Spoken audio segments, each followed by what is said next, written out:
começar a aquecer, então, meus queridos, para quem não fez a prova ainda, essa aqui é uma questão, não se assustem com o que eu vou falar, se por acaso não está dominado o módulo 6 ainda, é normal, porque ele é um módulo diferente de tudo que quase todo mundo já viu. Exceto quem é bacharel em Direito, que teve módulo de Direito de Família na faculdade, ele é um módulo diferente e 100% novo para todo mundo, fiquem tranquilos.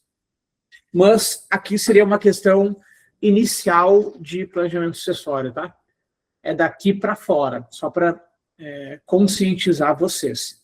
Então, é uma questão bem textual, 4, 5, 6 linhas de texto, e depois as respostas, também com 2, 3 linhas de resposta por alternativa. Então, vamos nessa que a gente vai destrinchar junto, porque sim e por que não das 4 alternativas de cada um dos conceitos aqui, tá? Então, vamos lá. Você mesmo, Patrícia, Lucas, Cássio, Márcia, Jensen, Ronaldo, está revisando um caso trazido pelo estagiário. Aqui eu trouxe um pouco de contexto que a prova acredito que possa vir a trazer. Um pouco de vida real, tá, galera? De alguém da agência vir pedir ajuda, de alguém, de um gerente pedir ajuda para um gestor patrimonial. A prova pode ir um pouco para esse lado. A Ambima está indo para esse lado, tá? A Ambima está posicionando ser PROI exatamente como um consultor do gerente. Então, as questões da Ambima estão vindo exatamente assim. O gerente te ligou e perguntou o que tem que fazer com a carteira da Patrícia Pessoa, por exemplo. Percebe que está colocando uma terceira pessoa na jornada? Eu escrevi um pouquinho assim, vai que também venha nessa linha. Mas se acostumem a desenhar claramente, pegar papel, de fato, aproveita que a prova é em papel, né? Marquem bem o que está certo, o que está errado para acostumar. Então, você está revisando um caso trazido pelo estagiário.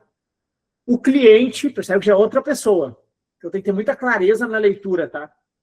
E só para fechar a explicação da prova, vocês vão fazer esse exame do módulo 6, algo como umas 5 da tarde, depois de estar desde as 9 da manhã sentados com o bumbum na cadeira. Então, aí está um dos desafios do CFP também, tá? Por isso que ele é tão divertido, por isso que é tão lindo. Então, vamos nessa. O cliente, o senhor Júlio, faleceu deixando patrimônio de R$2 milhões adquiridos onerosamente, ou seja, adquiriu tirando dinheiro do bolso, durante o casamento. E um apartamento de R$1 milhão que recebeu de herança dos pais antes de casar. Então, vamos lá, o que a gente tem aqui, ó? Deixa eu testar minha caneta. Ó, aqui está o casamento, tá? Deixa eu trocar aqui a caneta rapidinho. Caneta. Beleza. Ó, aqui aconteceu o casamento. Tá bom? O casamento está aqui. Então, antes do casamento, para a esquerda da barra do casamento, ele tinha um apartamento de R$1 milhão que recebeu de herança dos pais antes de casar. Independente dessa herança ter sido recebida antes ou depois de casar, o regime de comunhão parcial de bens, ele deixa bem claro que os bens recebidos gratuitamente, ou seja, que não houve dinheiro saindo do bolso do novo proprietário, bens recebidos gratuitamente, então, doação e herança recebidas, eles não se comunicam. São bens particulares, portanto, tá? Então, a gente tem aqui, ó, R$1 milhão antes do casamento, e depois do casamento, a gente tem o quê? Um patrimônio de R$2 milhões adquiridos onerosamente durante o casamento. Beleza? Deixou 2 filhos.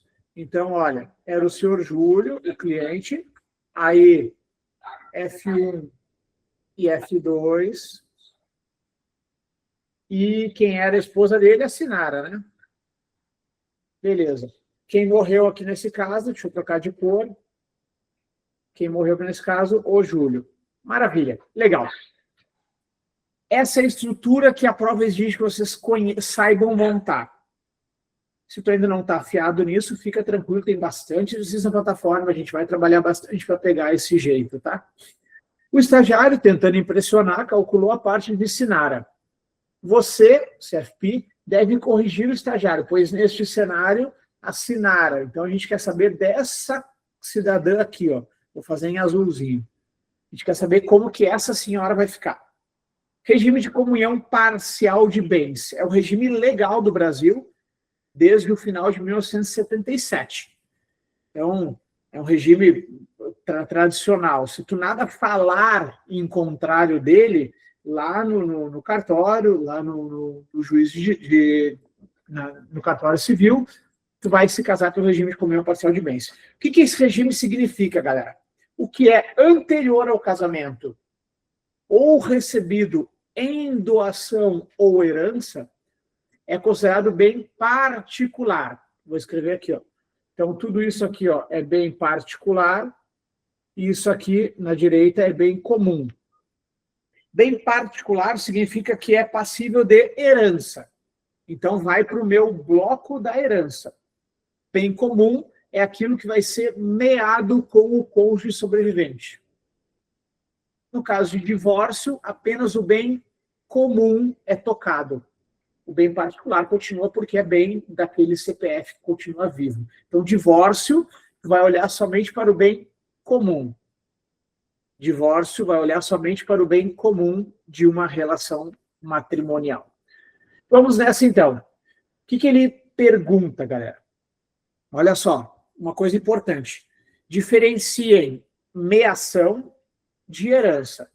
Meação é aquilo que, vamos supor, eu sou casado com a Gabriela e, por algum motivo, a gente dissocia o matrimônio. Eu vou usar os termos do juridiquês, porque a prova pode trazer, tá, galera? Não é para tirar onda aqui, não, tá? É só para preparar vocês. E se ficar qualquer dúvida, coloquem aqui no chat, que eu estou com o chat aberto para responder na hora. Então, dissociar o matrimônio. Associar, dissociar, tá bom? Então, separar. Com o término do matrimônio, a gente vai averiguar, entender, ou do juridiquês, amealhar, averiguar, entender os bens comuns, e aí metade de cada um. É o famoso separar a escova de dente, tá, galera? Então, os bens comuns, perceba que não é uma divisão patrimonial.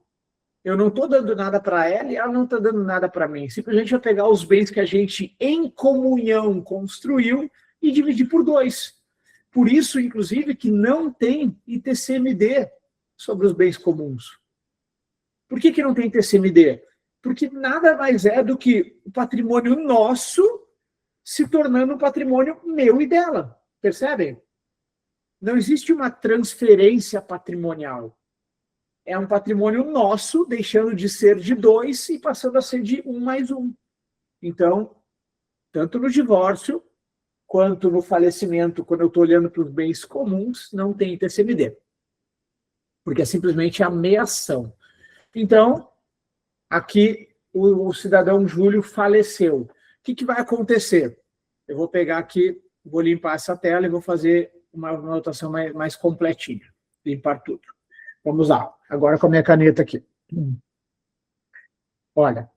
Então a gente tem, conforme eu ensino na aula lá, pega a bolinha, bens comuns, bens particulares. O que a gente tem de bens comuns, galera? Bens comuns, 2 milhões de reais. Bens particulares, 1 milhão de reais. Beleza. Esses 2 milhões são deles.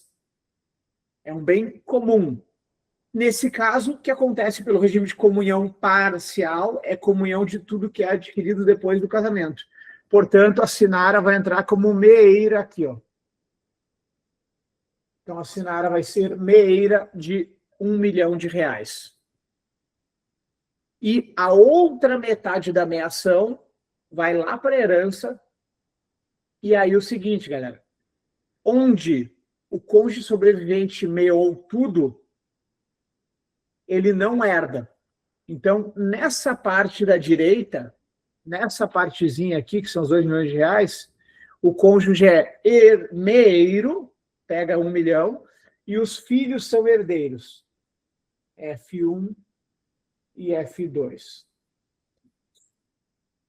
Por quê? Porque o Código Civil adora um menor de idade. O Código Civil adora um descendente. Então, onde o cônjuge sobrevivente meou, ele não herda em concorrência com os descendentes. Tá bom? Tudo bem até aqui?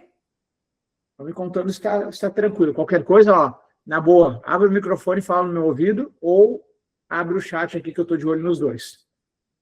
Agora, os bens particulares, galera. Bens particulares não existe meação, existe herança. Então, o que eu vou herdar aqui? Na primeira linha sucessória, são os descendentes mais o cônjuge, com exceção dos regimes de comunhão universal, separação obrigatória e comunhão parcial sem bens particulares. Não é o caso aqui. Aqui é uma comunhão parcial com bens particulares. Portanto, na primeira linha sucessória, o cônjuge é herdeiro em concorrência com os descendentes. Eu não cheguei na letra B ainda, Paty. Eu estou explicando um pouquinho antes, eu já vou ler as letras ali para invalidá-las ou validá-las. E aqui a gente tem, então, R$1 milhão para distribuir. Como é que vai ser distribuído isso? Por cabeça. Por 3. Então, Sinara, que é o cônjuge sobrevivente, F1 e F2. Essa é a distribuição. Portanto, o que tem a Sinara aqui nessa história, galera? A Sinara tem 1 milhão a título de meação, mais 1/3 de 1 milhão a título de herança, que ela dividiu por 3 a parte dos bens particulares. Então, vai receber mais 333 mil para fins de herança. Total que ela recebe, 1,33 milhão. Sendo 1 milhão meação, que não paga ITCMD, e 333 mil reais herança, que paga ITCMD. Todo o restante vai ser dividido entre os filhos. Ok para a divisão, galera? Por que eu trouxe a divisão no detalhe e não simplesmente respondi? Porque tem sido um pouco mais difícil de cair questões assim na prova lá do módulo 6, tá? Questões um pouco mais diretas como essa aqui. Então, vamos nessa. O Pro, Diga. Oi, André. se caso fosse separação total de bens, universal de bens, ela herdaria de qualquer forma, né? Porque quando, mesmo na separação total de bens, ela entra como herdeira, porque a separação total de bens só serve para divórcio, não é isso? Vamos lá. Separação total de bens. Nesse caso, ela é herdeira na primeira linha, tu está correta, mas ela não é meeira. Sim. Então, nesse caso, teriam 3 milhões de reais, seria tudo um bolo só, tá? Seria 3 milhões do falecido. Não Que ela existiria entraria como herdeira, né? não existiria patrimônio comum, seriam 3 milhões do falecido, e esses 3 milhões seriam divididos por cabeça. 1/3 esposa, 1/3 filho 1, 1/3 filho 2. Então, nesse caso, ela levaria menos, levaria 1 milhão ao invés de 1.333.000. Não, perfeito, obrigado. Beleza? Só deixa eu te corrigir uma coisa sutil, André, na tua fala, ele falou separação universal. Isso não existe, tá? É separação total, né? Tá tudo certo. Então, para fins do direito, tá? É separação total e comunhão universal, que é lá do outro lado da história. Qual a diferença da comunhão universal e da separação total? A comunhão universal, tudo comunica. Ah, tá, tem direito a tudo. Ah, beleza. Aí ela é meeira de tudo. Sim. Se aqui fosse comunhão universal... Ela teria direito a 1,5 milhão, né? Se 3 milhões, ela pega 1,5 milhão e não paga ITCMD. Perfeito? Sim. Obrigado. Beleza. Agora vamos anular as alternativas. Ela é, então... O que a Sinara é de fato? Meeira nos bens comuns. Perfeito, está certo. Pegaram aqui, né? Dos 2 milhões, ela leva 1 milhão para casa. Então, ela é meeira nos bens comuns, está certinho. Herdeira nos bens particulares, concorrendo com os filhos. Perfeito. Exatamente o que aconteceu aqui desse lado da bolinha. Então, gabarito, vamos ver se o Tubarãozinho concorda comigo, letra A, gabarito bonitinho. Fechou? Mas a letra D, olha só, meeira nos bens particulares e herdeira nos bens comuns, concorrendo em igualdade com os filhos. A letra D também está certa, não está? Tu acha que sim? Dá uma pensada aí. Concorrendo em igualdade com os filhos. Ela é meeira nos particulares, André? peraí, meia nos bens particulares e herdeiro nos... Confundi. Beleza. Obrigada. Mas já ia errar na prova já. E eu coloquei de propósito para vocês errarem, tá? Eu já ia errar já. Certeza que eu penso as 4 alternativas, tá? E a Carlos Chagas também faz isso. Meira, né? Trocou os bens ali. E agora imagina 5 da tarde, vocês desde as 9 da manhã respondendo, cansados. Tem que ter muita atenção nessa prova, tá? Obrigado. Então vamos nessa. B, que a Paty perguntou ali. Meira nos bens comuns, tá certinho. Ela é meira nos bens comuns. E não terá direito aos bens particulares. Esse não aqui está errado. Pois há descendência e o Código Civil adora o menor. Está errado por quê? Porque nos bens particulares, pela primeira linha acessória, ela é herdeira, sim, de 1/3. Ela só não é herdeira desse pedacinho aqui, ó. Ou seja, o que sobra da meação, ela não pega, que são os bens comuns. Mas os bens particulares, ela é herdeira conforme a primeira linha acessória. Então, esse não aqui invalida a B de bola. Tudo bem, Paty? Tudo bem, obrigada, Germana, é porque quando você estava falando, eu acho que eu me confundi, né? Você estava só falando sobre tudo, eu achei que você estava falando por item, aí o que você falou, eu me confundi, mas tá tranquilo. Perfeito, eu estava dando uma revisada, a gente está esquentando os motores. Aí eu acabei me perdendo. Vamos obrigada, viu, Germana? Bora. C, herdeiro universal, ela seria se fosse com comunhão universal de bens. Não é o caso. E D, meia nos bens particulares, isso não existe, galera. Não existe meação de particulares. Meação é de comum, tá bom? Herdeira nos bens comuns. Ela não é também, porque ela está fora dessa brincadeira aqui, ó. Fechou? Resolvido, então? Vamos... Germano, eu tenho uma dúvida. Diga, Iago. Germano, eu não entendi muito bem, eu não entendi a parte, ela é meeira dos 2 milhões, né? Então ela vai mear 1 milhão e eu não entendi o que acontece com o outro 1 milhão de reais. Quem é que vai herdar? Quem que vai tomar posse desse 1 milhão? Aqui, ó, onde eu estou destacando agora. Os filhos. Por quê? Porque o Código Civil adora o menor de idade. Então, primeira linha acessória é descendente mais cônjuge, porém, onde meia não herda. Então, como ela pegou metade desses 2 milhões, então 1 milhão ela já levou, né? Isso. O outro 1 milhão que sobra é dos filhos. Ah, tá. Entendi. Muito obrigado. Beleza? Agora uma dica, tá? Código Civil não gosta de velho. Assim como ele adora um descendente, ele não gosta de velho. Então, se fossem os ascendentes aqui, nessa partezinha, aí o cônjuge entraria herdando também os bens particulares que sobraram da meação. Iria entrar na segunda linha sucessória.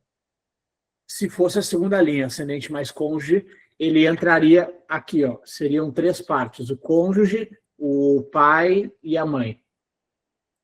Ah, tá. Entendi. Beleza? Beleza, obrigado. Fechou. Vamos em frente, então, meus queridos. 2. Essa eu dei uma boa explicada como um todo, agora eu vou ser um pouquinho mais direto. Qualquer dúvida, vocês me perguntem, tá? Como vocês fizeram muito bem agora, ou no ouvido, ou aqui no chat. Vamos nessa. Seu cliente deseja passar o controle político da sua empresa para os filhos em vida, mas quer garantir que continuará recebendo os dividendos para viver. O estagiário, então, sugere: vamos fazer uma doação das cotas com reserva de usufruto.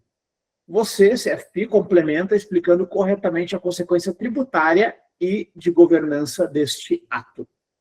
Vamos lá, galera. Quando eu faço uma doação, eu deixo de ter a propriedade e a posse de algo, tudo bem? Então, se eu doar, deixa eu ver o que eu posso doar aqui. Ó, essa HP aqui, tá? Se eu doar essa HP para o Cássio, por exemplo, eu tenho que mandar essa HP lá para Santa Catarina. Então, eu deixo de ter a propriedade e a posse dela, tudo bem? Doação comum, tá, galera? Doação comum. Eu doei HP. Vai a propriedade, o dinheiro que ela vale, e também vai a posse, o Cássio que vai passar a usar essa história. Só que aí tem uma tal de reserva de usufruto, que é o quê? Cássio, eu quero te doar a propriedade dessa HP, mas eu não vou enviar ela para que tu use. Eu vou continuar usando. Perceba que HP passa a ser do Cássio, só que o direito de uso é meu. Ok, galera? Quando que isso é usado? Mais comum de usar reserva de usufruto na sociedade brasileira é para imóveis, ok? Então, pô, eu estou com 80 anos, eu moro num apartamento de 10 milhões de reais e eu quero doar para o meu filho esse apartamento já para resolver a parte sucessória. Só que eu quero continuar morando nesse apartamento. Não quero ter risco de, sei lá, ele querer me tirar de lá. Então, eu dou com reserva de usufruto. A propriedade vai e a posse fica. Tudo bem? E quando eu falo posse, inclusive de rendimentos, inclusive de frutos, aluguéis, tudo, tá? Todo o uso e as benfeitorias desse uso ficam com o usufrutuário. Tudo bem? Então, isso é doação com reserva de usufruto. Eu dou o que o direito chama de nua propriedade e fico com o uso deste bem. Quando eu morrer, o meu uso se extingue e se junta à nua propriedade, se tornando, portanto, um bem integral na posse do Cássio. Tudo bem, galera? Então, quando eu morrer, a HP vai ser enviada lá para Santa Catarina, ao invés dos meus herdeiros, e o Cássio, então, vai juntar a nua propriedade que ele tinha com a posse da HP. Fechou? Vamos entender, então, o cara quer passar o controle político de sua empresa para os filhos em vida, mas quer garantir recebendo os dividendos para viver. Então, o que ele vai fazer? Ele vai transferir a propriedade da empresa, das ações, por exemplo, só que ele vai ficar com o usufruto dos frutos dos dividendos dessa empresa. Isso que tem que fazer, tá? Agora vamos ver quais são as alternativas. O ato gera ITCMD. Esse D aqui, galera, é D de doação, tá? ITCMD, ok? Então, cadê minha borracha? ITCMD é D de doação. Portanto, sim, o ato gera ITCMD, aí que está, sobre o valor total ou parcial das cotas doações, dependendo do estado. Já vou entrar nesse ponto. E o doador, que é o usufrutuário, mantém o direito de voto e aos lucros, se assim estipulado. Perfeito. Nesse ato de doação, eu vou escrever o que eu quero transferir. Eu quero transferir o voto, quero transferir, eu quero manter o lucro, quero manter o voto, eu posso escolher o que eu quiser. Eu conheço pessoas que têm empresas bem grandes que doam as suas ações ou cotas para os seus filhos, mas continuam no conselho, continuam recebendo dividendos, por exemplo, só não querem mais ter a vida ativa ali de diretor, digamos assim, ou de dono mesmo, né? Plenamente um movimento de planejamento sucessório. E esse primeiro pedacinho, galera, gera ITCMD sim, porque é uma doação. O ITCMD incide sobre doação e sobre herança, tá bom? Então, sim, gera ITCMD. E essa afirmação aqui está correta. Total ou parcial. Por quê? Dependendo do estado, galera, tem incentivo à doação da nua propriedade. Então, por exemplo, tu vai pagar 1/3. Então, vamos supor, essas ações aqui valem 10 milhões de reais. Como ele está doando somente a nua propriedade e não a ação integralmente, geralmente os estados usam uma base de cálculo menor. Geralmente 1/3 ou 2/3, tá? Depende do estado. São 27 estados, então a prova não te cobra que conheça cada uma das legislações. Só cobra esse entendimento de que existe uma vantagem para o doador no proprietário. Tudo bem, galera? Então tá perfeito. Gera ITCMD e, dependendo do estado, vai ser total ou parcial das cotas. E o doador mantém o direito de voto, se assim estipulado. Perfeito, letra A, gabarito bonitinho. Vamos invalidar as outras. B de bola, não incide ITCMD, errado. Incide sobre a nua propriedade. E aí, quando falecer e passar a posse, aí tem a outra parte do ITCMD a ser paga, tá bom? Aí ele fala, propriedade plena só se consolida na morte do doador. Isso está correto, essa afirmação aqui está correta. A propriedade plena só se consolida na morte do doador, isso está certinho. Porém, o governo cobra uma parte do ITCMD no ato, na nua propriedade, e outra parte quando fizer a propriedade plena, tá bom? Então, incide sim, senhor ITCMD. 6 de casa. O doador perde o direito de voto nas reuniões da empresa, retendo-lhe apenas o direito aos dividendos. Esse termo de doação, ele pode escrever qualquer coisa, que ele mantém ou transfere o voto, mantém ou transfere a cadeira no conselho, mantém ou transfere as decisões da empresa, ele tem liberdade do que ele vai usufrutuar, tá bom? Que ele vai guardar o uso. Portanto, está errado dizer que ele perde. Está correto dizer o que for estipulado, como está aqui na ata. Estão vendo a diferença?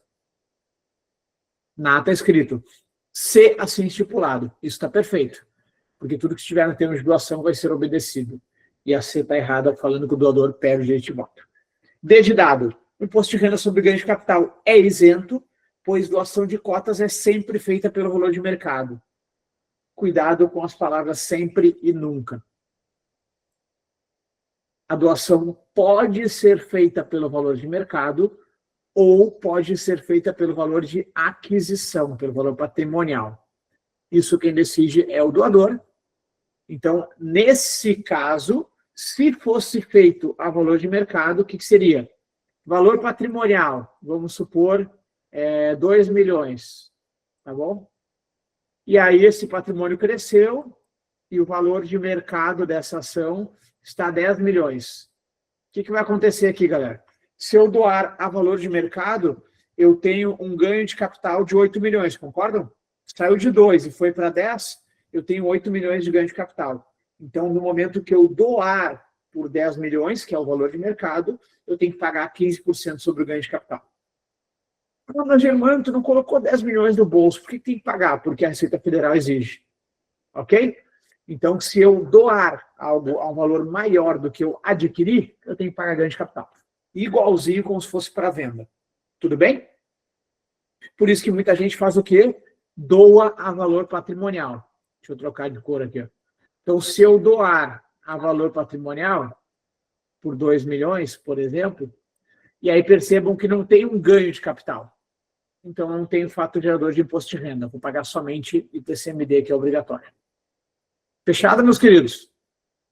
Tudo bem para essa revisão de tributos aí? Germano, essas alternativas aí que são um pouco extremistas, às vezes é um pouco ter cuidado, né? A questão do sempre ou nunca, que ela sempre traz uma certeza, sabe, entre aspas, porque geralmente tem mais opções, né? Mais... Exatamente. Exatamente. Sempre e nunca são palavras bem duras de falar no mercado brasileiro, tá? No direito brasileiro enfim, brasileiro é uma palhaçada, né? Tá tudo certo. Insegurança jurídica temos por aqui. Então vamos nessa. Fechou? Bora em frente, então. 3. O estagiário traz um caso polêmico à tona. E ele pega e fala: Patrícia CFP, o cliente quer deixar 80% do seu patrimônio para a vizinha que cuidou dele na velhice, pois ele brigou com os 2 filhos. A Patrícia, então, pega a calculadora e explica ao estagiário que, havendo herdeiros necessários, a disposição testamentária tem um limite. O cliente pode deixar para a vizinha, no máximo, Marabá. Vamos dar uma risadinha nisso? Oi, Julia. Levantou a mãozinha, diga. Enquanto eu tomo água aqui. Na verdade, era uma dúvida mesmo, né? Quando eu li essa questão, ela não deixou... Não sei se foi coisa da minha cabeça, porque eu tento ouvir o que vocês falam, de não brigar com a prova, ler apenas o enunciado e parar de criar um monte de cenário mirabolante. Mas eu fiquei pensando que não falou se ele tinha cônjuge ou não. E tem uma das opções que fala sobre cônjuge. Eu fiquei um pouco confusa. Na regra, eu sei o percentual, sabe? Mas é porque, enfim. Perfeito. Vamos lá. Uma coisa importante, tá, Ju? O que a gente tem de informações aqui? Que ele tem 2 filhos, certo? Sim. Então, a gente parte da premissa que ele tem herdeiros necessários. Para que ele não atenda esses herdeiros necessários, somente se ele deserdar esses herdeiros necessários. Ou se um deles for indigno, assassinar o pai, ou atentar contra a vida, ou do pai, ou do cônjuge, ou eventualmente for renunciante, né? Então, se um dos filhos disser, eu não quero esse dinheiro. A questão não traz nenhuma das hipóteses de exclusão de necessários, nem deserdação, nem exclusão de indigno, e nem renúncia de nenhum dos dois filhos. Então, a gente consegue concluir aqui, sem brigar com a prova, e tu está certa nisso, a gente consegue concluir que existem herdeiros necessários. Tá bom, então. E aí, indifere se tem cônjuge, se não tem, para responder essa questão. Mas tu está certa, tá? Sempre vai ter um elemento tentando te deixar em dúvida, e a prova é craque de fazer isso, tá, Ju? Beleza? Mas tu tá perfeito, lembra disso, não briga com a questão e vê quais elementos de fato tem ali na tua frente. O que não tiver claramente na tua frente, tu, teoricamente, não deveria estar criando, e de fato a criatividade é infinita para o módulo 7, tá? Ó, eu aprendendo a falar módulo 7, vocês viram, né? Ó, aprendi a falar módulo 7, que é de planejamento sucessório. Diga, Michael, ou Mikael, me diga como fala teu nome, por favor, e mande a tua dúvida. Fala, Germano, Mikael, cara, tudo bom? Beleza, meu parceiro, manda. Cara, na verdade, assim, eu tenho uma dúvida sobre o caso de deserdação. Na última prova, eu me dei muito mal na prova do planejamento sucessório e falava sobre crimes de calúnia e difamação contra o cônjuge. Também se aplica? Ou somente atentado contra a vida? Sim. Cara, relações ilícitas é um negócio que é bem engraçado lá no Código Civil, né? Então, pô, se tiver relações ilícitas com a mulher do filho, com a cunhada, essas coisas assim, pode ser considerada deserdação. Desamparo. Então, pô, alguém lá tá doente e abandonou a pessoa, pode ser deserdado. Inclusive, essa questão aqui, ela pega justamente nesse ponto do Código Civil, tá, Mikael, desculpa.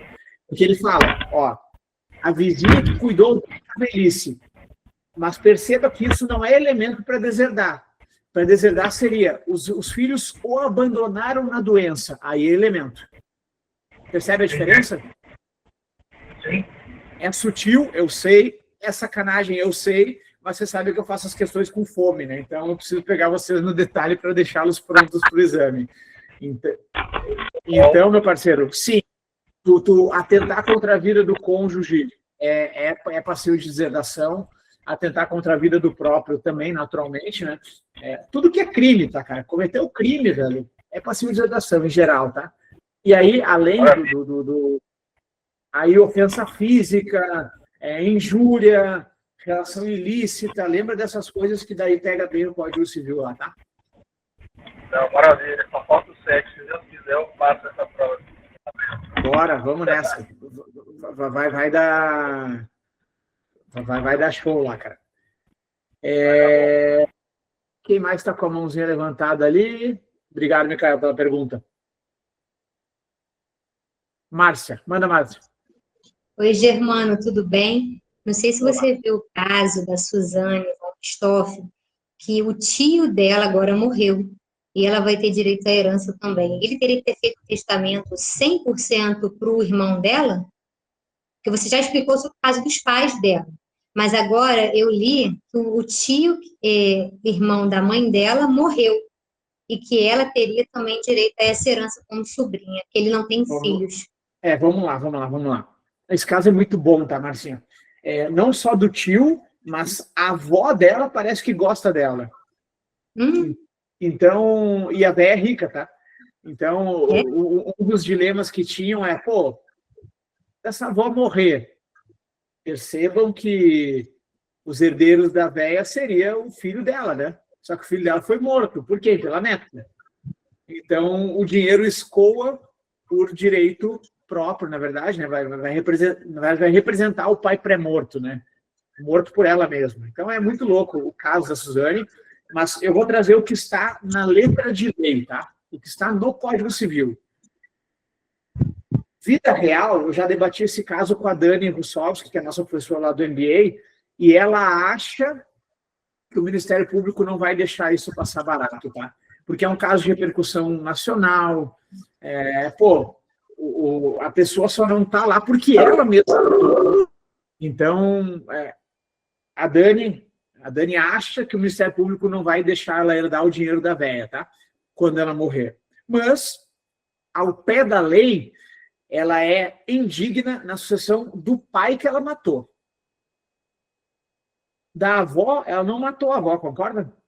Ou pelo menos ainda não matou, né? Não sei se vai matar um dia, mas enfim, pelo menos ainda não matou a avó está viva. Então, na sucessão da avó, deixa eu dar um exemplo aqui, ó. A avó da Suzane. Espera aí, deixa eu pegar minha caneta aqui. Ó, a avó está aqui. Aí o pai. Esse pai foi assassinado pela própria Suzane, né? Aí era a Suzane e o irmão dela, que eu não lembro o nome, tá? Vou deixar como irmão. Então, perceba aqui, ó, que no caso do falecimento da avó, quem é o descendente mais próximo? Seria o pai, só que o pai é pré-morto, assassinado pela neta. Então, a Suzane é a primeira linha sucessória, porque é descendente. Então, por direito próprio, não é nem por representação aqui, né? Porque só é filho único. Então, a Suzane e o irmão dividiriam o dinheiro da véia. Mas, entendimento da Dani, que o Ministério Público entra para cancelar essa grana. Enfim, porque é muito foda o caso, né? Mas, ao pé da letra, a avó, na sucessão da avó, a Suzane e o irmão dela são os herdeiros legítimos descendentes. E no caso do tio, né, que aqui tem um tio, sei lá, por parte de pai, parte da mãe, não sei. No caso do tio, se esse tio não tem descendentes, também vai descer para a Suzane por tronco comum, né? Então, primeiro, um grau de separação chega na avó, 2 graus chega no pai, 3 graus chega na Suzane. Até 4 graus a lei atinge, né? Então, ao pé da lei, se for uma questão na prova, vocês respondam pé da lei. Portanto, sim, o herdeiro do tio, os herdeiros do tio, nesse meu exemplo aqui, são Suzane e o irmão dela. Na verdade, a avó vem antes, né? A não ser que seja o outro lado, o lado da mãe. Essa avó aqui parece que é a avó paterna. É da mãe. É irmão da mãe. Beleza. O lado da mãe eu não sei da história, mas essa avó aqui é do lado paterno. Beleza? Ok, obrigada. E só relembrando, a Suzane foi excluída por indignidade pelo Ministério Público, né? Por que ela não foi deserdada, galera? Porque para deserdar tem que ser o próprio falecido para deserdar, né? E convenhamos que o pai e a mãe dela foram atacados às 3 da manhã dormindo, né? Então não dava tempo de ir no cartório, né, galera? Eu falo brincando isso com ironia para vocês aprenderem, tá? Não é que eu seja um cara mau, tá? Eu só falo de fato desse caso porque, enfim, ajuda na hora da prova. Vocês vão lembrar de mim lá falando da Sônia Rochentoff. Então, vamos lá. Quando não tem... Aqui, ó.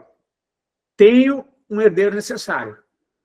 Não excluir o necessário. A questão não fala nada de exclusão de necessário. Nesse caso, como é que funciona a história? Primeiro, eu afasto a meação. Primeiro, eu afasto a meação. O que sobrar da meação, porque veja bem que a meação não é minha, né? É metade minha, metade da minha cônjuge. Então, não é minha. Então, o primeiro ponto é afastar a meação, se houver, a depender do regime. No segundo ponto, então, o que eu faço? Eu analiso a herança. Beleza. Peguei essa herança. Essa herança, eu tenho ela dividida em 2 partes. A legítima... O que está acontecendo que ele está passando sem querer? E a testamentária, ou a disponível. Ou disponível. Tudo bem, galera? Não esqueçam de afastar a meação para depois fotografar a herança, para depois separar 50% legítima, que eu preciso atender os herdeiros necessários, e 50% testamentária ou disponível. Então, quanto que eu posso mandar para a vizinha que me ajudou na terceira idade? Dado que eu tenho 2 filhos, eles não me abandonaram. Veja bem, a vizinha cuidou, mas não está dizendo que eu fui abandonado pelos meus filhos. Só está dizendo que a vizinha foi gentil comigo. então eu posso mandar até 50% do patrimônio disponível para ela. Tudo bem? 50% do patrimônio líquido, que é a parte disponível, sendo os outros 50% a legítimos herdeiros necessários. Gabarito letra C, bonitinho. Vamos invalidar as outras só rapidinho? Ó, 25 do total, não. Eu posso enviar 25? Posso. Só que veja que a questão não quer saber se eu posso. A questão quer saber o máximo. Presta bem atenção no que a questão te pede, galera. Seria ilegal fazer a alternativa B? 25 para a vizinha e 75 para os necessários? Seria ilegal isso? Não, concordam? Eu posso fazer. Basta eu escrever no testamento. 25% para a minha vizinha, que cuidou de mim na terceira idade. Legal. Só que a questão não quer saber o que é possível perante a lei. A questão quer saber o máximo. Por isso que é importante você sempre fazer a prova com papel muito claro, galera, com lápis, com muita atenção, tá? Pegaram o ponto? A questão quer saber o máximo. E o máximo é 50%. O 25% está errado. O 100% está errado. Por quê? Porque ele tem herdeiros necessários. E veja que a explicação da A, ele não traz deserdação. Justifique a desavença com os filhos de testamento público. Desavença é passível de deserdar, sim ou não, galera? Não. Tá aí o Cid Moreira brigando com os filhos para tentar tirar e não dá. Então, desavença não é deserdação. Deserdação é injúria, ofensa física, abandono de enfermo, abandono de quem tem alienação mental, atentar contra a vida. Isso é deserdação. Não desavença, galera. Brigar, todo mundo briga, pô. Se for assim, vai deserdar um monte de gente aí. Tudo bem, galera? Então, desavença não é motivo. Desde dado, 80% do patrimônio, não existe isso. Em nenhuma situação cai 80% do patrimônio. Tudo bem, meu povo? Gostaram da revisão aí? Olha só, a Júlia trouxe aqui, ó. Dependendo do regime de casamento, se for herdeira e meieira, pode ser apenas 25, já caiu isso em prova. Aí, Ju, é esse ponto aqui ó, que eu vou destacar, ó. Não é que seja 25 da herança. É que tu tem que afastar a meação e depois a herança é 25 legítimo. Desculpa. A herança é metade legítima e metade testamentária. Beleza? Pegou isso, Ju? Me confirma aqui no chat se está claro para ti isso, por favor. Mas lembrem-se, tem que afastar a meação, galera. Porque meação não é minha. Meação é nossa. Então, Eu e a Gabriela... Oi, Paty. Desculpa. Então, é independente do regime de casamento. Tem que olhar para o regime para saber se Não, vai ter eu falo meação. assim, se a pessoa é meieira, não tem discussão. Ela é meieira, então ela não pode ser doado o que não é dele. Concorda? Exato. Tá, então é isso. Tá bom. Seja na comunhão parcial, seja na participação final, seja na comunhão universal. Tá, se o cônjuge é considerado um meieiro, não pode doar a parte dele, para doar a parte que é dele. Exatamente. Vamos supor, eu e a Gabriela temos 10 milhões de reais de patrimônio nosso. Entendi. Eu não posso 5 milhões, porque não tenho 5 milhões. Entendi, tá bom. É que na questão, até pessoal, para não ficar confuso, por isso que eu perguntei no começo, é que na questão, né, que tinha valor, não era só o percentual. Aí trazia que ele era casado, enfim, era uma questão bem complexa, trazia que ele era casado, que ele tinha o regime de separação, eu lembro que eu errei isso, né, que eu peguei, 50% na época, assim. Aí, exemplo, era 10 milhões, eu falei que ele podia doar 5 milhões na época, e enfim, não podia, nesse caso, dessa questão específica, perfeito. Ficava tipo 25, 2,5, né, quando nesse caso. Quando vai ficar 25, Júlia? Eu lembro dessa questão dos alunos relatarem, quando falar do patrimônio do casal. Sim. Eu vou dar um exemplo agora. Vamos supor que eu e a Gabriela temos 10 milhões de patrimônio. Legal. Nós temos. Então, eu não posso doar 5 milhões, porque nós temos 10. Então, dos 10, 5 são meus, 5 são delas. Então, eu afastei a meação, os meus 10 viraram 5. cheguei na herança. Quanto eu tenho de herança? 5. Então, eu posso doar quanto? Metade disso, que é 2,5. Foi assim mesmo, exatamente. Afiada para não errar de novo, Ju? Não, me traumatizou. Eu fiquei por uma no módulo 7. Vamos resolver. Bora que a Milton resolve essa parada. Vamos em frente. Tum, tum, tum. Empatou.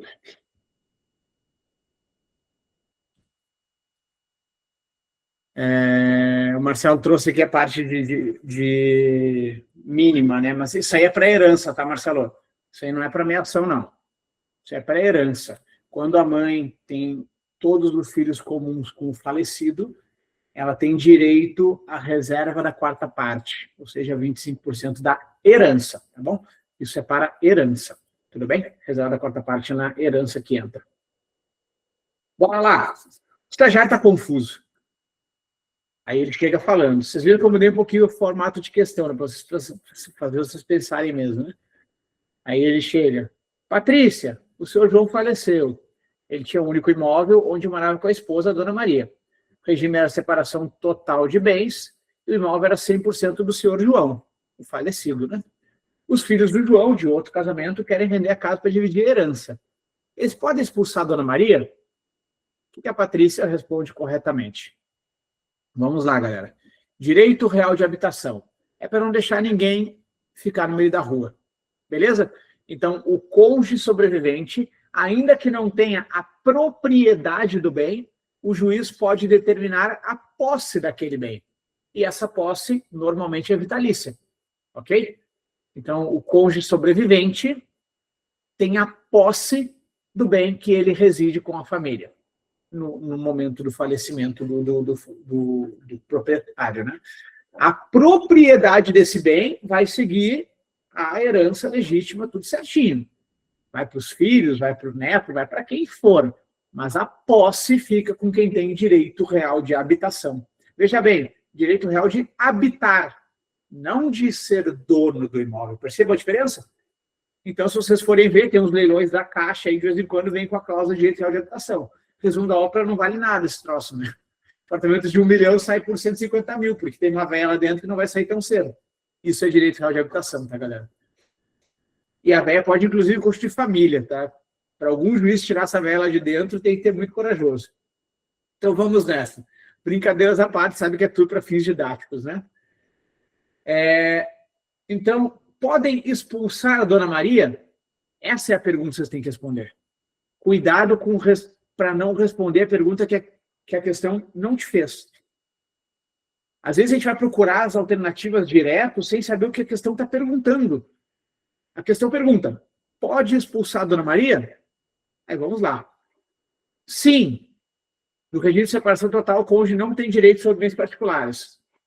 Está correto que ele não tem direito sobre bens particulares. Está correto.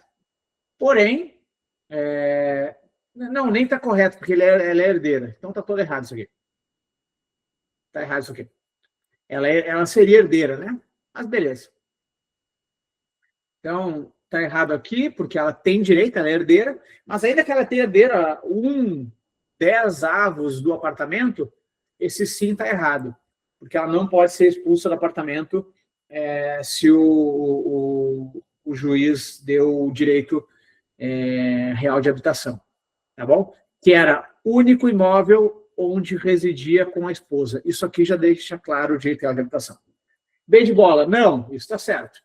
Dona Maria tem direito real de habitação, poder morar no imóvel vitaliciamente, beleza, desde que seja o único dessa natureza e destinado à residência da família. Independente do regime de bens, perfeitíssimo. Aqui está coisa linda. Vejam bem, galera. Pode morar no imóvel, desde que seja o único dessa natureza. O que ele quer dizer com isso? Se o seu João tivesse 10 imóveis residenciais, vocês acham que algum juiz vai dar 10 direitos de habitação para a Dona Maria? Não, né? Não faz sentido eu dizer, a Dona Maria tem direito a morar nos 10 imóveis da família. Punta del Este, Miami, Rio de Janeiro, São Paulo e Campinas. Não faz sentido, né, galera? Então, o que ele faz? É o único dessa natureza. E eu já vi decisões, tá? Que, por exemplo, morava no imóvel da família. e a véia recebeu, sei lá, 50 milhões de reais de herança. Só que o imóvel, ela ficou 1/3 do imóvel para ela, que ela residia, né? Aí o juiz pega e fala, cara, não vou te dar direito de habitação. Tá levando 50 pau de herança, vai te virar para viver em algum lugar, velho. Quase nessa linha, tá? Então, o direito de habitação precisa ser concedido pelo juiz. Tudo bem, galera? Ele não é automático, ok? Pô, levou 50 milhões de herança, não precisa de um apartamento para cancelar todo o giro econômico do apartamento pelo resto da vida, né? Não faz sentido. Você é de casa? Sim, tá errado sim. A gente sabe que ele não pode expulsar. Devem pagar o aluguel para a dona Maria correspondente à sua cota parte na herança. Não, não é verdade. O direito de habitação não precisa pagar aluguel, tá bom? Ela vive gratuitamente lá. Não, não está correto. A menos que a dona Maria se case novamente, que extingue automaticamente o direito de herança, mas mantém a habitação. Não tem relação a se casar novamente, tá? Ela pode constituir família novamente, lá nesse imóvel. Não tem problema nenhum para isso. Claro, se em algum momento, pô, ela casou, está trabalhando, está com renda, os filhos podem entrar na justiça pedindo para um novo juiz olhar o caso e talvez cancelar esse direito de habitação, tá? É uma coisa dinâmica, né, galera? Então, pô, a mulher se casou com outro marido, não é mais viúva, ela e o marido, cada um com o seu trabalho, os dois ganhando super bem. Não faz sentido manter esse direito de habitação, que os filhos estão CF, né? F do francês, CIFU, né? Beleza? Então, pode acontecer do juiz cancelar o direito de habitação. Tudo bem aqui, galera? Só uma dúvida. Diga, André. Se ele tivesse feito doação para os filhos antes de casar de novo, ela não ficaria com o direito, né, de vitalício, né? Essa doação é com ou sem usufruto? Não, isso foi uma sugestão, não sei. Se fosse uma doação com usufruto, André, usufruto, muitas vezes o juiz entende que é usufruto pro casal, tá? Então, nesse caso, o usufruto não se extingue com a morte só do seu João. A dona Maria seria usufrutuária desse lar, provavelmente. Entendi. Mesmo ele tendo adquirido no outro casamento e era dos filhos. Sim. Uhum. Perigo isso, hein? Não parece que os velharados casar, não. Na verdade, é pela dignidade das velhas, né? Então, meu Deus, que negócio perigoso. É um pouco nessa linha. Tá bom, galera? Só lembrando, o direito de habitação, o juiz precisa bater o martelo, precisa ter conforto de dar. Deixa eu limpar a tela aqui que ficou suja da questão anterior. Bora lá. Você, CFP, está orientando um casal jovem. Eles querem casar, mas desejam que os bens adquiridos onerosamente durante o casamento não se comuniquem. Eu gosto muito de fazer prova assim, galera, com um lápis na mão, tá? Destacando o não, destacando os objetivos. Isso facilita bastante para vocês não terem que ler 6 vezes o mesmo problema. Então, não quer se comunicar. Quais regimes não se comunicam após o casamento, galera? Comunhão universal, comunica. Comunhão parcial de bens, comunica. Participação final nos aquestos, comunica. Separação total voluntária, não comunica. Separação obrigatória, pela súmula 377, comunica, mas pode ser afastada essa comunicação via pacto nupcial. Então, como eles são um casal jovem, eles não têm opção de escolher a separação obrigatória. Que, como o nome diz, é obrigatória para velho, tá bom? Então, só de cabeça aqui, a gente vai ter que entrar com separação total voluntária. Ok? Separação total voluntária vai ser o regime deles. Aí o estagiário se mete na conversa e diz: basta não fazer nada que o cartório resolve. Você, CFP, o corrige imediatamente, dizendo que para atingir esse objetivo eles devem casar pelo regime legal, que é comunhão parcial. Comunhão é aquilo que comunica. Está errado. Esse regime aqui comunica tudo o que acontece depois do casamento. Ele isola o que acontece antes do casamento e comunica tudo o que acontece depois do casamento. B de bola. Lavrar uma escritura pública de pacto antinupcial, optando pelo regime da separação convencional de bens. Separação convencional, separação voluntária, é exatamente a mesma coisa. E está perfeito. Vai ter que fazer um pacto antinupcial, porque esse regime não é um regime legal, ele precisa ser um regime escolhido. E para escolher é lá na parte do cartório, tem que manifestar vontade. Ok? O basta fazer nada do estagiário não funciona, porque casaria no regime legal. Tá bom, galera? Relembrando os nomes: separação voluntária, separação convencional, separação total, é tudo a mesma coisa, tá? Tudo a mesma coisa. Voluntária, convencional e total. Voluntária é aquilo que eu escolho por livre vontade. Convencional é aquilo que é convencionado por um pacto, então passou por uma escolha. E total é o que é. Separação total de bens. Fechou? Do outro lado da moeda estão as separações obrigatórias, a separação obrigatória e a separação legal, que aí é a lei que manda. Diga, meu amigo Jensen, diretamente de Londrina. Tudo bem, Germano? Só uma interferência assim, para entender o assunto. Se não tiverem filhos e um falecer, o outro recebe. Olha só, bom ponto, Jensen. Eles não querem que os bens se comuniquem, mas garantir que o cônjuge não vá pegar o bem não existe no direito civil, tá? Então, no caso de falecimento, o cônjuge é um herdeiro necessário desde 2002, no Código Civil atual que a gente ainda está usando, de 2002. Mas isso aqui, ó, não se comunicar durante o casamento seria para ter uma independência patrimonial e em caso de divórcio. Porque aí cada um sai com o seu pedaço, tá? Ele só não seria meeiro, Adriano, perfeito. Mas herdeiro, o cônjuge é herdeiro na primeira linha sucessória perante o regime de separação total convencional de bens. Valeu, obrigado. Beleza? Obrigado. C de casa. Lavrar um contrato particular de união estável com firma reconhecida. Nossa, isso aqui é mais fraco que um graveto, né? Para fazer um contrato particular de união estável com firma reconhecida, isso não existe. Contrato de gaveta. O que tem valor é uma união estável perante o tabelionato ou perante o cartório, né? Aí tu tem valor, e a união estável perante o cartório, ela é exatamente o mesmo nível de força de publicidade que o casamento, tá? Exatamente a mesma coisa, para fins sucessórios. E aí, se tu não faz o ato de união estável, aí tu tem que deixar um juiz decidir por ti conforme a tua convivência, né? Então, pô, vai olhar Instagram, vai olhar habitualidade, vai olhar intenção de constituir família para ver se é ou se não é. Uma sugestão de amigo e professor, se algum de vocês convive em união estável sem estar escrito, repensa isso, tá? Porque pode ser que amanhã depois aconteça alguma coisa contigo ou com o teu companheiro e tu vai deixar para um juiz decidir a tua vida. Eu não acho legal isso. Então escrevam isso ou separem. Tão simples quanto. Para ficar tranquilo, tá? Ou separa de vez, ou assina um contrato de união estável e assume esse negócio de uma vez.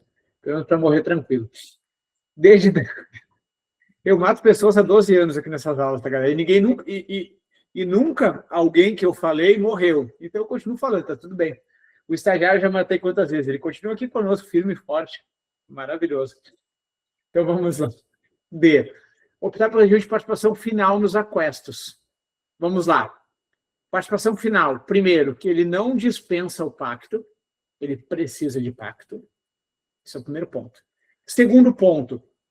Lá no final, seja no divórcio ou no falecimento, esse regime vai ter a comunicação. Então, o regime de participação final, ele permite uma independência patrimonial, mas ele comunica as coisas ao final do regime, tá bom? Então, durante ele é uma separação total, porque ele permite liberdade, inclusive, para contrair dívida, vender imóvel, mas ao final deste matrimônio, seja por divórcio ou falecimento, eles se tornam comunhão parcial de bens. Portanto, ele vai comunicar sim, senhor. Beleza, meus queridos? Vista 5 aí? Revisados alguns pontos importantes? Bora para 6. Aí eu trouxe umas mais compridinhas. Pra gente fechar a noite em alto estilo. Vamos lá. Você, CFP, está analisando o inventário do seu Júlio, para. Esquece. Tu não vai ler tudo isso procurando um monte de informação, que daí a Júlia, minha querida Júlia Oliveira, vai com a cabeça lá em Marte e vai voltar. É perda de tempo ler tudo isso. O que vocês vão ler?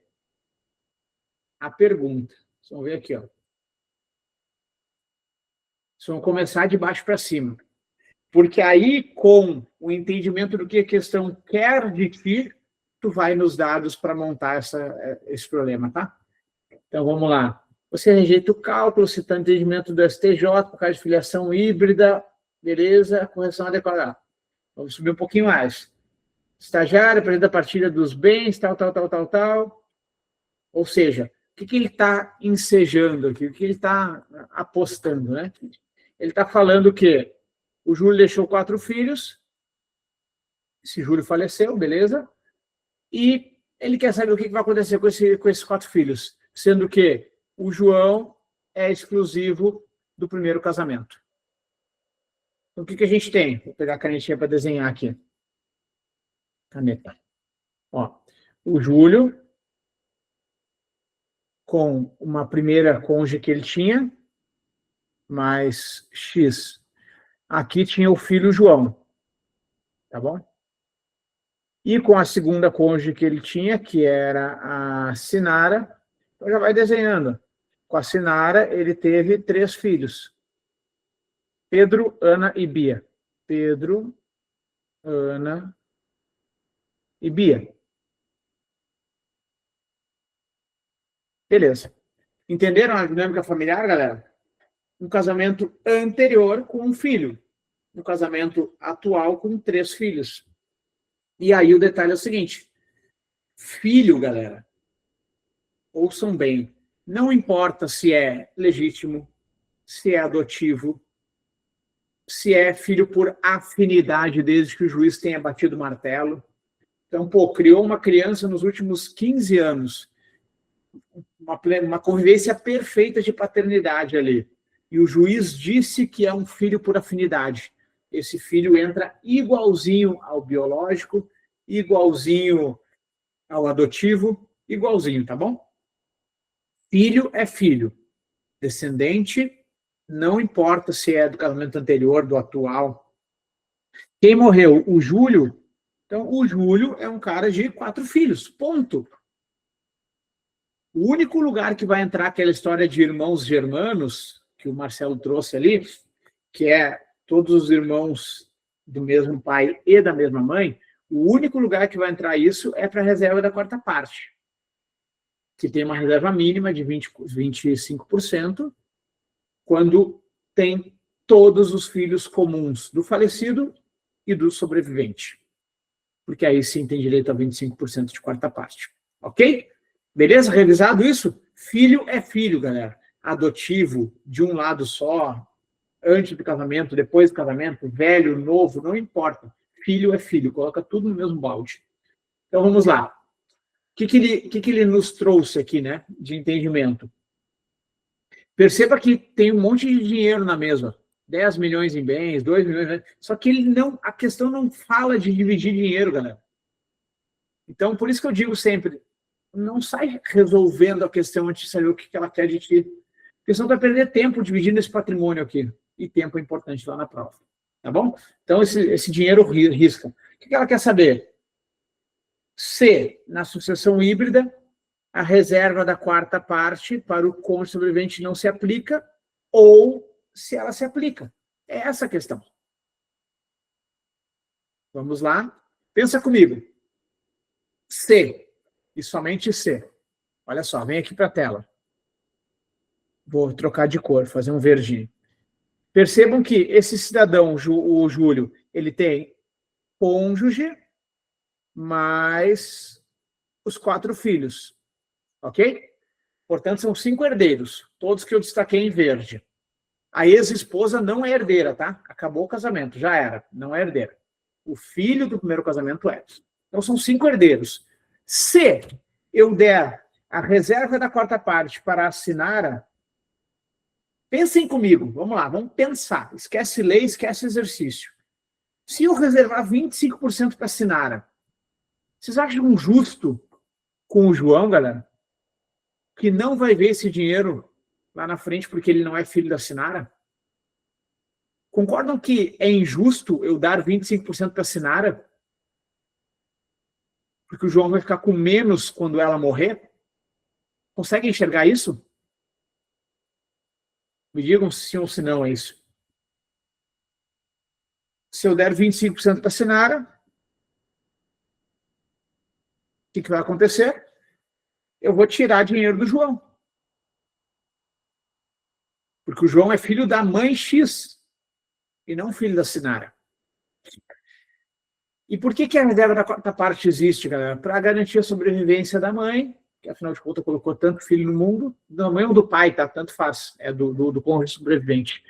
E por que todos os filhos precisam ser dele ou dela? Porque vai escoar esse patrimônio quando ela falecer, percebe? Então, se todos os filhos fossem da Sinara, daqui a 20 anos ela vai morrer, e aí vai descer para os filhos. Aí a lei da 4ª parte não deixou ninguém de fora da herança oficial, da herança inicial. Então, sempre que falar de algum filho fora do casamento, seja dele ou dela, seja o que for, nesse sentido, a gente simplesmente cancela a 4ª parte. Tá bom? Então, não tem a 4ª parte quando tem algum filho fora do casamento. Então, vamos às alternativas. Deixa eu pegar a canetinha aqui, pegar de vermelho. Na sucessão híbrida, que é isso, quando mistura filhos de vários ascendentes, a reserva não se aplica, está perfeito. Sinara concorrerá em igualdade de condições com todos os filhos, comuns e exclusivos, recebendo o mesmo quinhão de cada um deles sobre os bens particulares. Perfeito. Perfeito. Bonitinho, gabarito, letra A, tá bom? Ela recebe o mesmo quinhão, ela não tem 25% de direito. B de bola. A reserva de 1/4 se aplica, mas deve ser calculada apenas para a parte de herança que caberia aos filhos comuns. A parte de filho exclusivo deve ser preservada integralmente, sem redução pela cota da viúva. Não, tá errado. Ou tu aplica sobre toda herança, ou tu não aplica, tá? Então tá errado que vai aplicar somente sobre os filhos dela, tá? Ou aplica ou não aplica. C de casa. Sinara não tem direito à herança sobre os bens particulares. Será? Comunhão parcial de bens. Ela tem direito a bens particulares, sim. Primeira linha sucessória. Então isso aqui está errado. Pois, havendo filhos exclusivos da autor da herança, a gente, comunhão parcial, exclui a concorrência sucessória para proteger o patrimônio da prole anterior. Está errado. Tá bom? Beleza? D de dado. O cálculo do estagiário está correto juridicamente, mas o STJ exige que, antes da partilha, seja feita a colação dos bens investidos na educação de João para igualar as legítimas. Está errado. Colação é um advento quando há uma doação antecipada. Tá bom? Então, por exemplo, meu pai doou algo para mim, no falecimento dele, isso era um adiantamento de legítima, portanto, eu colaciono esse bem, porque eu já recebi uma parte. Aí meus irmãos vão dividir comigo e tal, e eu já colacionei uma parte. Tudo bem, meus queridos? Tudo bem? O Micael perguntou quem é Lúcia. Aqui saiu errado, tá? Que seria a Sinara. Ó, 2 milhões de bens comuns adquiridos com a Sinara, tá bom? Eu errei alguma coisa na hora de digitar ali. Diga, Cássio. Achei que tinha colocado a Lúcia para confundir ali, mas então se enganou. Mas não muda a questão, tá? Mas eu acho que eu escrevi errado, ele não corrigiu alguma coisa. Tá bom? Beleza, meus queridos? Tudo bem aí? Revisado, então, a lei da 4ª parte, que é a reserva da 4ª parte, ou que eu brinco lá nas aulas, a lei da parideira. Ok? Se por acaso não chegou nessa lei ainda, fique tranquilo que tem uma aula disso bem completinha lá. Vamos para 7. Deixa eu limpar aqui. Você é procurado por Júlio, um cliente high net worth, de alta fortuna, né? O pai de Júlio faleceu recentemente, deixando tal. Olha só. O que ele quer aqui, né? Mesma coisa de antes. O que ele quer dessa história? Ele está falando de renúncia, está falando de alertar o Júlio sobre a estratégia. Beleza, vamos entender. Então, perceba que as respostas não têm dinheiro, galera. Então, não tem por que ficar calculando o dinheiro. A pergunta nem traz, tá? Mas é uma dica de prova isso. Então, vamos lá. O pai de Júlio faleceu recentemente. Então, o pai faleceu. O pai é falecido. Aí, deixou a viúva, a Dona Marta. Dona Marta. E Júlio como único filho. Então, Júlio é o único filho. Legal. O patrimônio deixado é vasto, composto por diversos imóveis. Júlio já possui patrimônio consolidado, diz a você, planejador financeiro, não quero nada desse dinheiro, quero que fique tudo para minha mãe, para ela ter segurança. Já combinei com o advogado, vou ao cartório amanhã fazer uma renúncia em favor dela. Assim, juridicamente, eu saio da jogada e pagamos imposto só uma vez. Certo? Aí você, profissional CFP, deve alertar o Júlio em relação ao quê? Vamos lá, galera. Quando é aberta uma sucessão, o juiz ou o tabelião, juiz se for inventário judicial, tabelião se for inventário extrajudicial, vai perguntar para a Márcia, Márcia, tu aceita essa herança ou tu renuncia a essa herança? Se a Márcia aceitar, ela tem todos os deveres legais de pagar imposto e tudo mais e receber a herança depois. Legal. Se a Márcia renunciar pura e simplesmente, ou seja, simplesmente dizer, não, senhor tabelião, eu renuncio a essa herança, ela sai do jogo.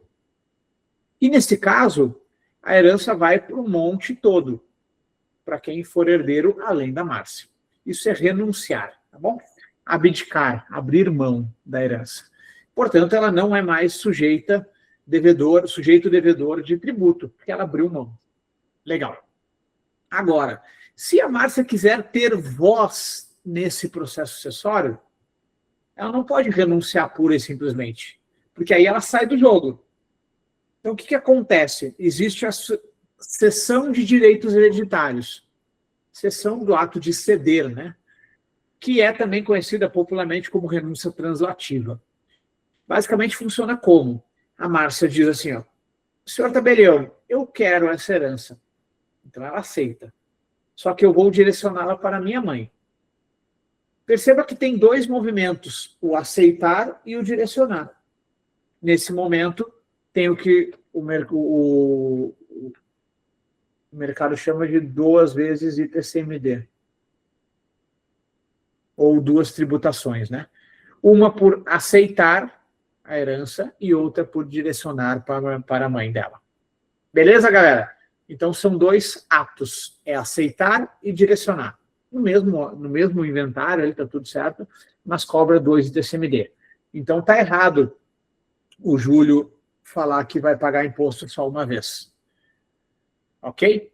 Aconteceria se ele simplesmente abdicasse puramente, renunciasse puramente da herança. Só que ele falou que vai fazer uma renúncia em favor. Renúncia em favor é cessão de direitos hereditários. Então vamos nessa.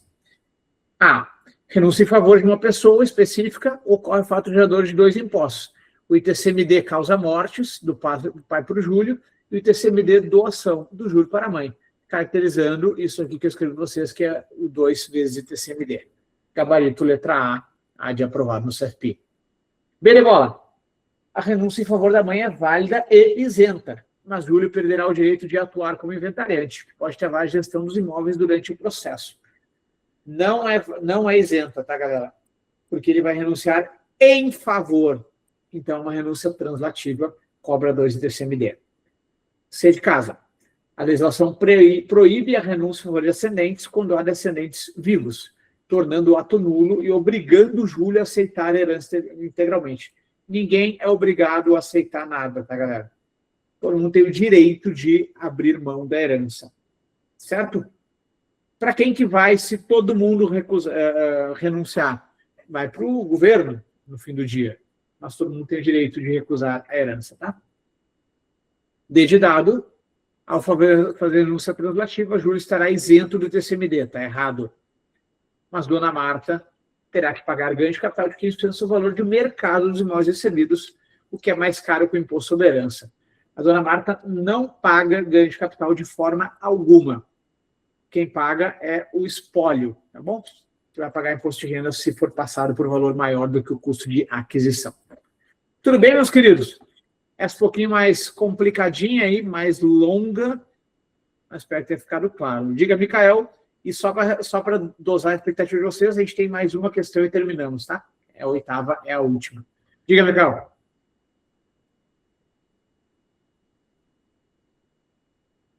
Micael dole uma, Micael dole duas. Alô, tô aqui. Alô, ouvindo. Ah, beleza. A última prova, o pau que deu foi renúncia, muita renúncia. Suponhamos que nesse caso o cara tivesse um outro irmão. Se ele renuncia, isso vai imediatamente para a linha sucessória lateral, vai para o irmão dele, não vai para o monte. Isso divide o direito brasileiro, tá? Divide o corpo jurídico do Brasil, tá, Micael? As duas.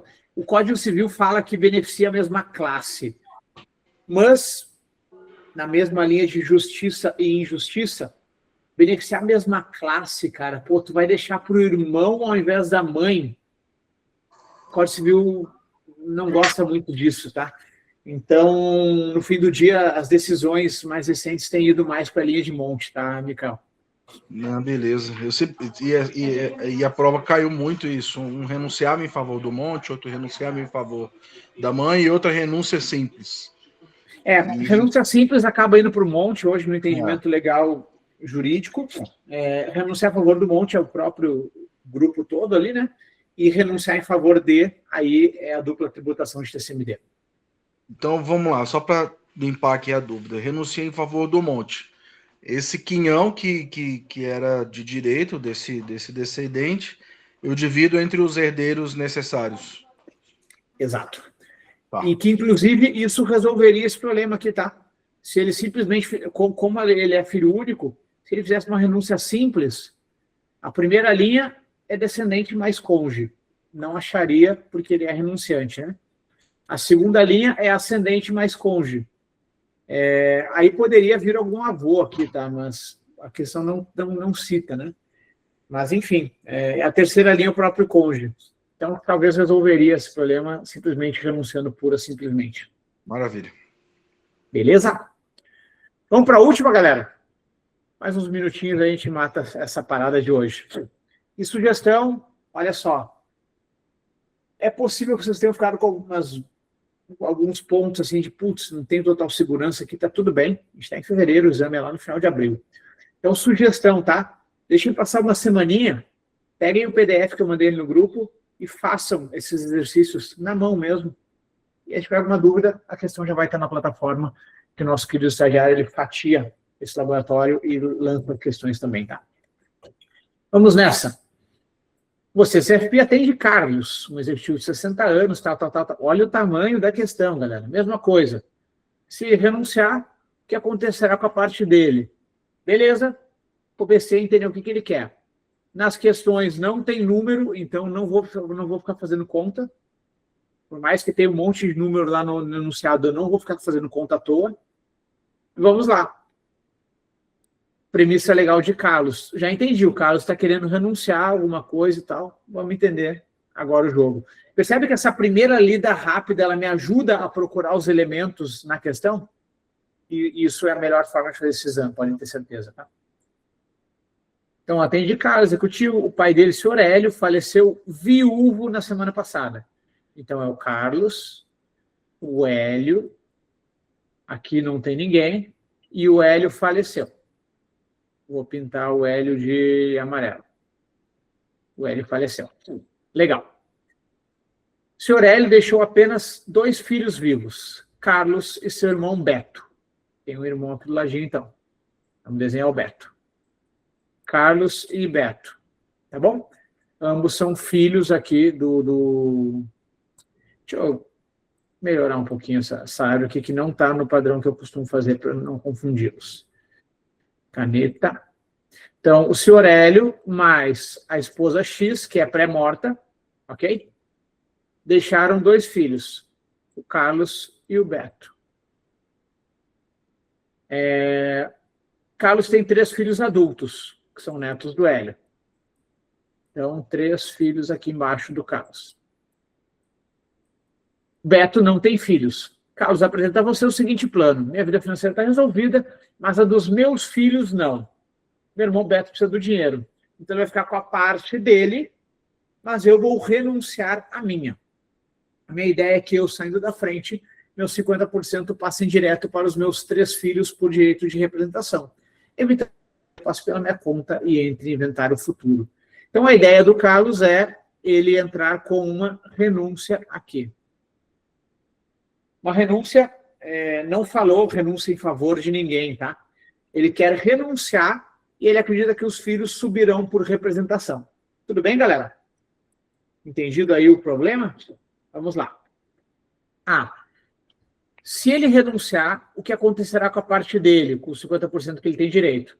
Por quê? Porque é 50% para um lado, 50% para o outro, tudo bem?